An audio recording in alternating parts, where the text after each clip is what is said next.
This video was never meant to be seen by the public. Not today. Not like this. It wasn't leaked by a hacker. It wasn't captured by the media. It came from a phone, belonging to someone who never expected it to go viral. And once it surfaced, everything changed. Within hours of this footage appearing online, people began asking the same question. How did this happen? And why was this recorded at all? What you're about to hear isn't speculation, it's what can be verified so far. The incident took place in the United States, involving a federal law enforcement officer and a civilian. At first, it was treated as a routine case, the kind that rarely reaches national attention. But that changed the moment the video surfaced. The footage appears to be recorded from a personal device. Not a press camera. Not official body cam footage. A phone. And that detail alone is what made people stop scrolling. Online reactions weren't just emotional, they were divided. Some viewers believe the footage raises serious questions. Others argue it lacks full context. And that's where the controversy begins. Here's what can be confirmed. The footage exists. It has circulated online. And it has drawn attention from media and the public. What is not confirmed is the full sequence of events before and after the recording. And that gap is critical. This story didn't spread because of shock alone. It spread because it touches something deeper. Trust. Transparency. Accountability.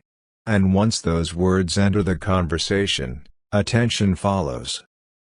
This isn't the first time unofficial footage has challenged official narratives. And it won't be the last. In the digital age, moments are no longer controlled by press releases, they're controlled by who hits record. From here, only a few things can happen. An official investigation may clarify the facts. More footage may emerge. Or the story may quietly disappear, unresolved. Pause. Which outcome happens depends on attention. This video isn't about choosing sides. It's about understanding how power, technology, and truth collide. Because once a moment is recorded, it never fully disappears. A video has been released from the cell phone of the ICE agent who shot Renee Nicole Good in Minneapolis.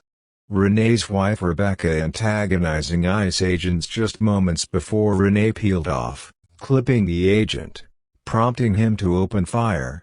The new first-person clip comes as various angles of the incident have been analyzed by Americans around the country, dividing the nation as to whom to blame. Viral video filmed by a witness that spread across social media soon after shooting captured Good's SUV idling across a residential street where ICE agents were conducting an immigration operation. An officer approached her door and ordered her out. She reversed briefly, then began to drive while turning to her right, prompting the agent, since identified as Ross, to jump out of the way and fire 3 shots into the windshield and then window as it passed. Other surveillance video obtained has captured the movement leading up Good's death, showing her plum-colored SUV pulling into frame and letting out a passenger before making a turn perpendicular to the street, seemingly in an attempt to block traffic on the road where ICE had been operating while protests have been erupted across the nation according to the Trump administration. There should be no question as to who is at fault. DHS Secretary Kristi Noem said the officer, a 10-year veteran of the agency, had acted in self-defense and was justified in opening fire. And that Good was part of a mob of agitators attempting to assist his efforts in enforcing President Trump's immigration crackdown.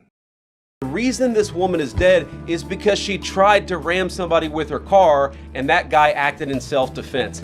That is why she lost her life, and that is the tragedy. Vice President Vince echoed that message in press briefly on Thursday, January 8th. In any case, the shooting poured gasoline on the long smoldering tensions between federal immigration agents and protesters who have fought back at times violently against the presence of agencies like ICE enforcing the law in their communities.